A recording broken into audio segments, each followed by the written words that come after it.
What's going on? It's Friday night. Well, you're probably watching this Saturday morning, you donkey dick. And it is time for another week of college football DFS, the best DFS sport out there, because you want to know something. It's a lot easier than those other sports. I love NFL DFS. I love PGA DFS. But if you just want to rank easy to hardest college football, noticeably easier, just let the dumbasses be dumbasses. What a time to be alive. What's up, new guy? I'm the Degenerate 75. I'm a DFS content creator who is here to help you get a little bit better at DFS. I focus on football and golf. Those are really the only two things I cover. Another sport coming in February to be announced later. I will tell you, I'm not here for picks and plays, and if you're waiting on my core plays that you should definitely play, you should fuck off now because you're not going to get any. But if you want to learn how to get better at the game and learn a little bit about the process, you might have just found the best channel for you. Am I going to be shitting on Texas at least for one more week? That's right, because my Sooners beat the shit out of them. That's right.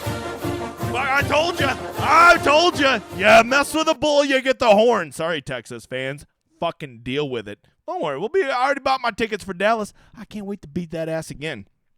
All right. Let's see here. Let's get going. By the way, if you like the cut of my jib, check out that schedule right there. I do the show every Friday. I do my NFL shows for Showdown because I do the Showdown Hoedown Mondays and Thursdays. I do a golf show Wednesday. I do my first look with Tambo on Tuesdays, and I do a Final Thoughts NFL show Saturday night. Let's get into contest selection as always. Look, looking at the schedule classic, let's go over to the 12-game slate for tomorrow. Stop being slapdick, fucking DraftKings. We got the same. Whoa. I just assumed we had the same ones. What is this? What is this? The 12-game. Whoa. Classic 12-game. What is they bumped it up? Oh, man, they did a third to first. All right, so they got rid of our really nice $20, which is only 20% to first typically. Now it's 33% to first. That is a no-go. That right there, what can it do? Hey, what can it fuck off? That's right. Very good. It can fuck off. I'm not playing in that. You know, you still have your $4.20 max, which is always a good one. The $6 is solid. You know, because it's only 16% to first, right? That's a much better payout structure. But here's what I'll tell you, man. You really just want to the college football, I think so many people get intimidated by it because there's so many choices. But, like, when it comes to playing, like, good practical plays and not playing, like, these crazy wild punts like the fifth wide receiver for fucking, I don't know, Syracuse, it's really not that hard. And I think that, like, cash is a great way for you to get used to college football DFS. And when I say cash, I'm talking about head-to-heads, 50-50s, and double-ups. All of these right here, they are a great way for, because there's really only, legitimately 15 to 20 guys you should even be giving a second thought to, like 3 seconds of your mind space for cash, right? And whenever you really shrink it down like that, well, then it really just comes down to picking guys that you think are in a good spot, are going to get high usage, and are going to be in games that have good scoring environments, right? So I'm telling you, like, if you're intimidated by all these players and all these teams in college football, the best thing you can do is really narrow it down by simply just focusing on cash, and then you don't have to find that random slapdick from the Georgia Tech that goes off or something like that, right? I'm telling you, try it out. Start small. If you need to, play some $1 head-to-heads or go get in some $1 double-ups and stuff like that and just get used to it, right? Think, a couple rules to follow. Always have a quarterback at your super flex and, of course, in your quarterback, which you got to. I tend to lean on main slates. I like to have 3 running backs myself, but that's just part of my process. Maybe it needs to be for yours. And don't make your lineup over-correlated, meaning you don't want to have a quarterback double-stacked with receivers. You don't want to have, that's GPP playing, right? We don't need that. At cash, we're just trying to get a bunch of solid plays. And one other thing to consider is don't have like 5 or 6 guys from the same game unless it's like a 3-game slate, okay? Do those things and have some fun with it. And I'm telling you, college football DFS is the best DFS sport out there if you want to consistently find yourself profiting, okay? Of course, the one contest you should get in is mine, the $5 3 max reduce rate Showdown Hoedown Listener League. Go hop in it. The link is in the description of this. I'll probably be, it'll also be in my Discord. Fill it up. It's $5. It's a 3 max. Join it. Help the community grow and enjoy the reduced rate. And if you're only going to play one GPP all week, it should be this one, right? Shout out to our winners last week. I don't know why it's so small. It looks like Desert Fires 9321. Vegas Viddy's up there. Got some homies in there. And then I forgot to shout out my winners last week, Alt Harris and Martin Jr. I told you I finished 3rd, 4th, and 5th. I just forgot to post it last week because I'm a dipshit, all right? So there's a shout out to our winners. I will not forget you next time. Probably. You can't hold me to it. So let's get going. Let's go talk about the slate. But before we do, I'm telling you guys, if you're trying to play college football, DFS, NFL DFS, PGA DFS, any DFS, and you're doing it without projections, you just know you're fighting. This DFS is already hard as shit, and now you're going to play without projections. You just love a swift kick in the dick. That's what you love, okay? You need to find somebody who makes reliable projections, reliable ownership, and then you need to be able to properly utilize those. And if you look right here, this is called the solver. This is the best optimizer out there. And you see right there where it says Degenerate 75, and you see all my projections are loaded in there for the 3-game slate tonight. By the way, they'll all be in there for the main slate tomorrow on DraftKings, the main slate tomorrow on FanDuel, the late slate tomorrow on DraftKings. We do it for all the slates, right? All my projections are in there. You need to have those because if you don't have a good projections, it's like overwhelming the amount of work you have to do to try to understand what it takes to make a good lineup. And then once you do know who the good plays are, you still need to be able to make the best version of that lineup. That's what this does. If you think to yourself, I'm a casual player, I can't afford that. Dude, the optimizer right here, $24.99 a month, or you can get all sports for $39.99 a month. And that comes not only with the optimizer, but with all my projections and ownership loaded into it. Just make sure you're using that Showdown Hoedown symbol and it'll get you signed up. Literally, I mean, like everybody signs up for it. It's like I've never had somebody be like, well, that wasn't as cool as I thought. Everybody's like, okay, shit. You don't know what you don't know, and you don't know how bad you need a good optimizer and an affordable one, right? Not like a fucking $300 one that blows donkey dick, okay? This is the Rosetta Stone. Yes, this is what I offer to all my members over on my site. Yes, theirs looks a little fancier. It's all colored up. Oh, shit, the Sooners! That's right! Fucking Jatavion Sanders' soul is still at the 1-yard line from my boy Billy Bowman just fucking sticking his shoulder right through his soul. Sorry. I'm going to shit. I get a full week to shit on Texas. That's the rules. Read the fine print. All right, so yeah, this is the black and white version for YouTube because, you know, it's YouTube, right? You fucking just take the free shit you can get, all right? Be thankful I put it up there, all right? We're going to go through all 12 games real quick, and you'll notice I really narrowed down the number of players that are on here because I'm trying to show you guys that you don't need to consider every fucking player at every fucking school. There's about 3 games on this slate. You can just straight X off, right? Just don't even consider them. And then even when there's good games, there's really only about 6 guys from each side of that game you should even be considering, right? So once you start to think of it like that, it really is not that intimidating. And that's what I'm trying to do is take the intimidation out of college football DFS. This first game, Syracuse and Florida State. Syracuse laid an egg last week. I really thought they were going to shoot out with North Carolina, and North Carolina got the message about shooting out. Syracuse did not. I have heard some rumors that Garrett Schrader is banged up, and that is why he played like hot garbage last week. I've seen nothing to make me think that he's not going to play, but do be aware that he is a little banged up, and he's a guy that gets a lot done with his legs. And if you know quarterbacks that run, one thing that tends to happen to him a lot, they get busted the fuck up. LaQuint Allen, this guy, even last week when they got boat raced, he still managed a solid game. This guy is about as game script proofed as any running back in the country. If they're ahead, they're going to run LaQuint Allen. If they're behind, they're going to pass it to LaQuint Allen. If it's a competitive game, they're just going to do everything with LaQuint Allen. He is a very nice option, and even though they only have a 19-point total, it's just so rare that you get a guy that's just always on the field, and he's a pretty damn good back. And if Syracuse can push this pace at all or can keep up with Florida State at all, he probably is in line for 20 touches. And I know Florida State's looked great this year, but I don't think they've played that many people. If you're making me choose a wide receiver from Syracuse, I'm probably leaning Donovan Brown at 4,800 or Hatcher at 4,900.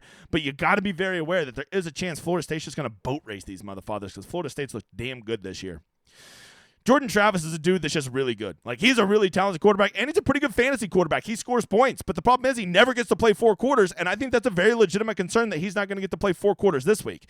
And at $9,000, you sure as shit need 4 quarters. He needs to have the ability to get you 40 points, and he's probably not going to be able to do that in 3 quarters.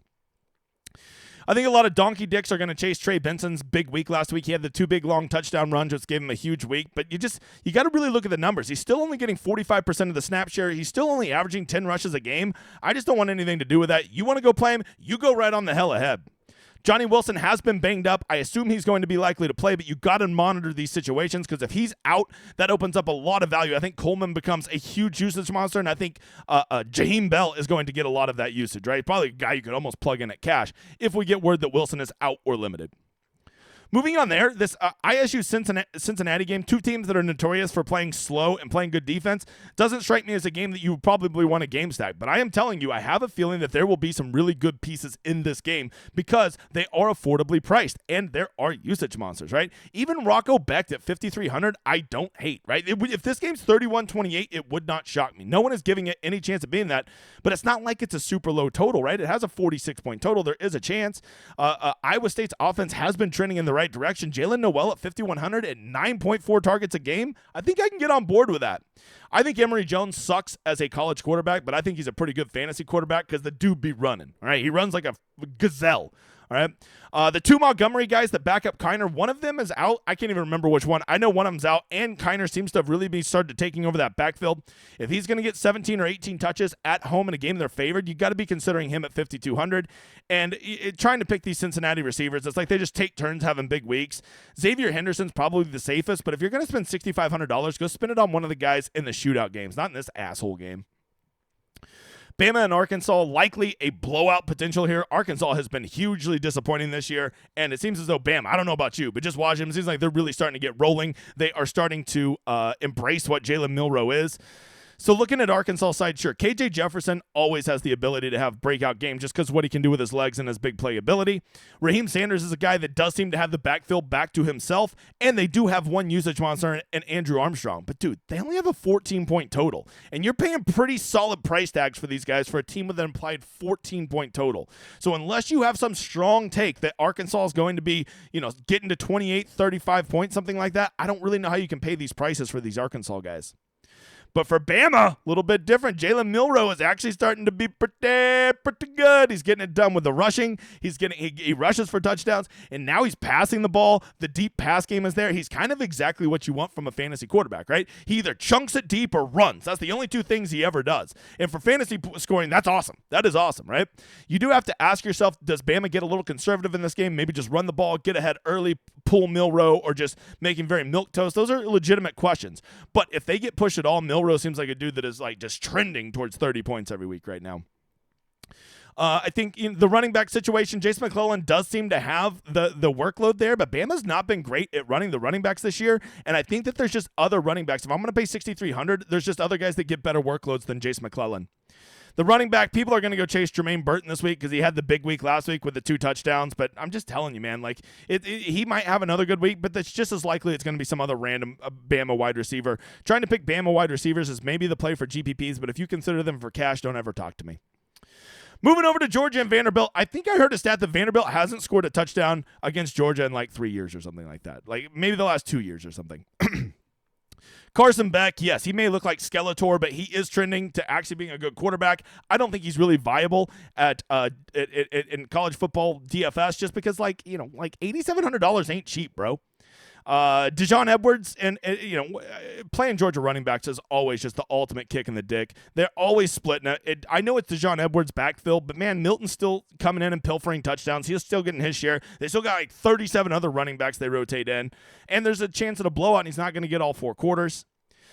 Brock Bowers is up to 7,400, and amazingly enough, I still think he's going to be one of the highest owned guys on this slate. He has looked unstoppable. He is getting targets, but man, I'm just not a big fan of paying up $7,400 for a tight end in a game where he's almost certainly not going to play 4 quarters, but I will guarantee you, he's almost a lock for 20 points. On the flip side, Vanderbilt, you want to know who you should play from Vanderbilt? Nobody. I mean, if you absolutely want to have a run back against the Georgia stack, I guess Will Shepherd, but this is what I'm talking about. You can just X some teams off of this and not even play them, and it'll do you so much better.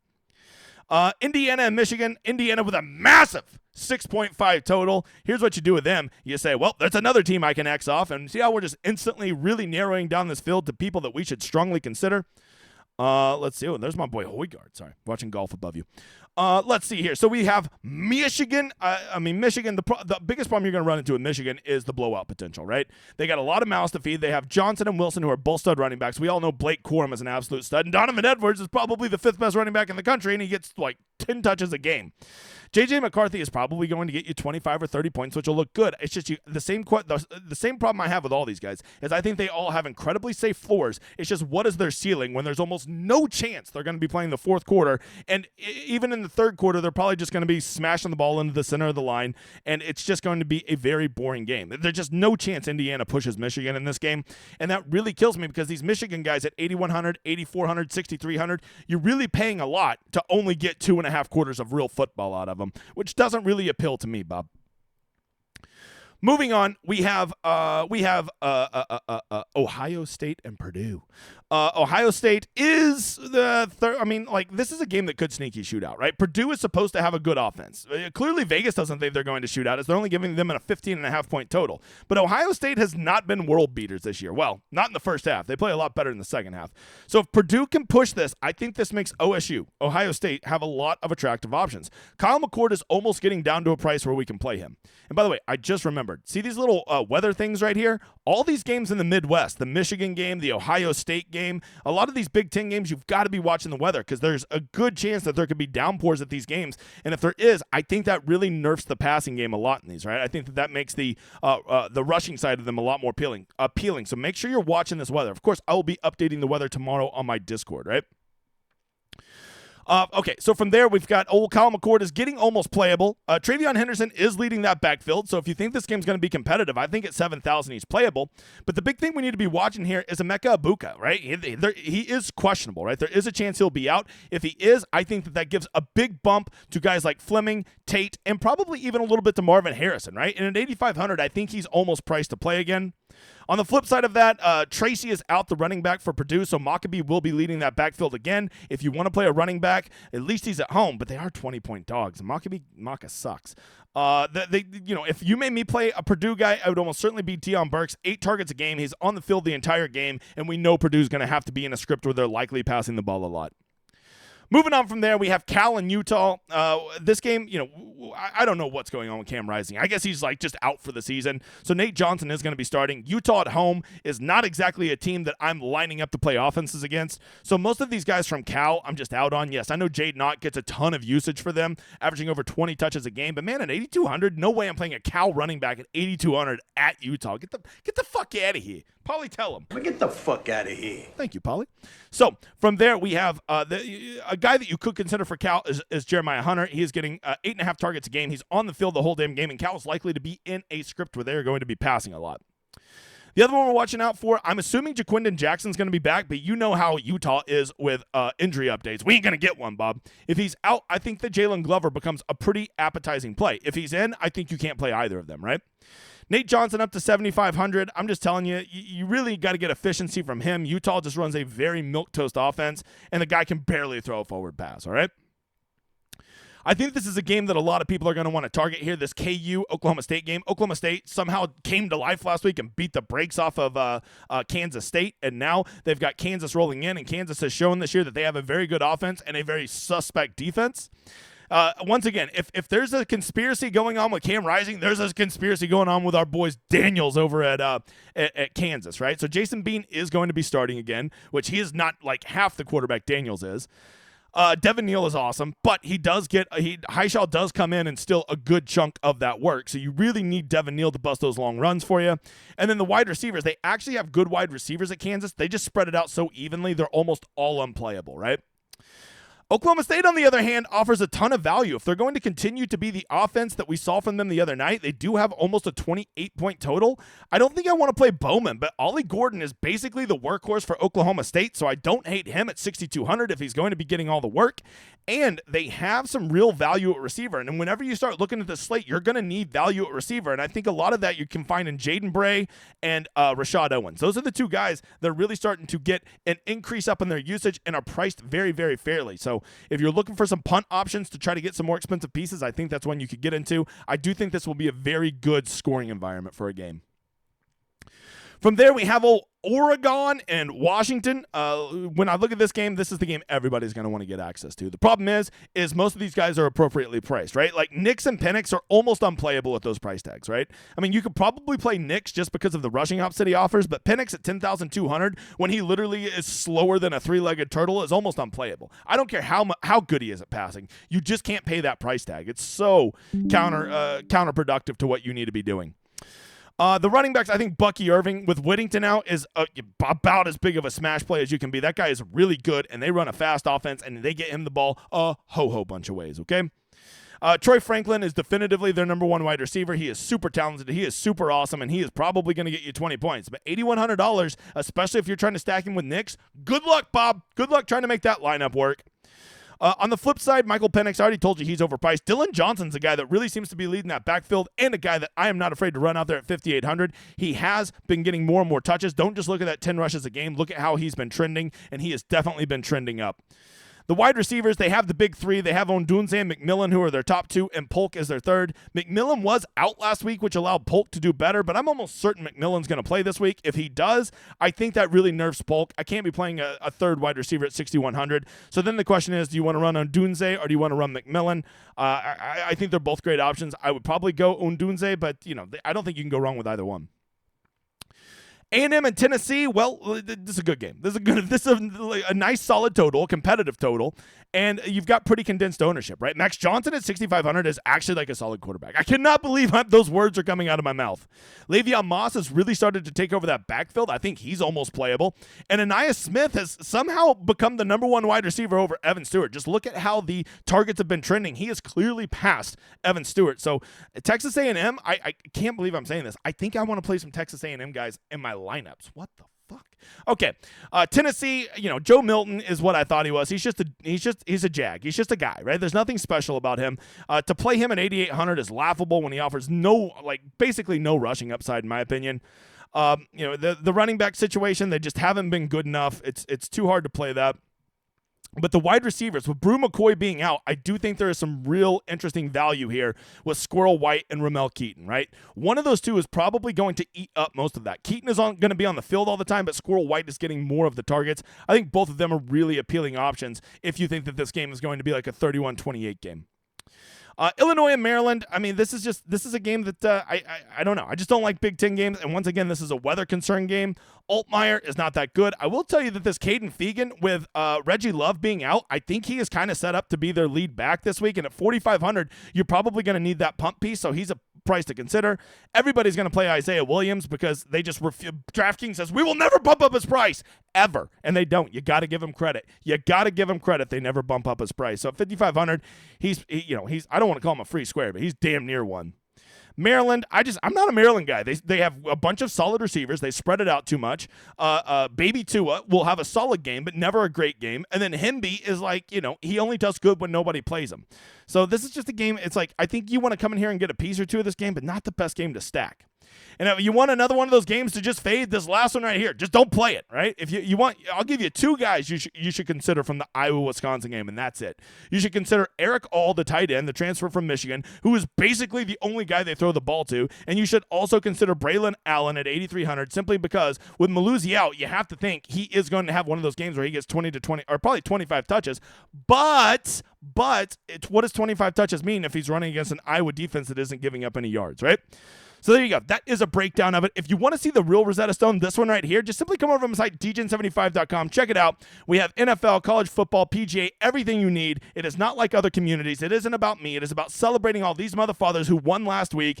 It is about teaching people the process and not giving them my picks and plays and giving you the best tools, all at a price that's not fucking price gouging you, okay? Because you should be able to put most of your money towards DFS and not the stupid tout site that you're going to. So come check it out. If you want to try it out, simply sign up for this newsletter right here, which is in the description of the Showdown Hoedown newsletter. Show the support right here. Twitter at support Degen on Degen75 on Twitter, and they will get you hooked up with a free week.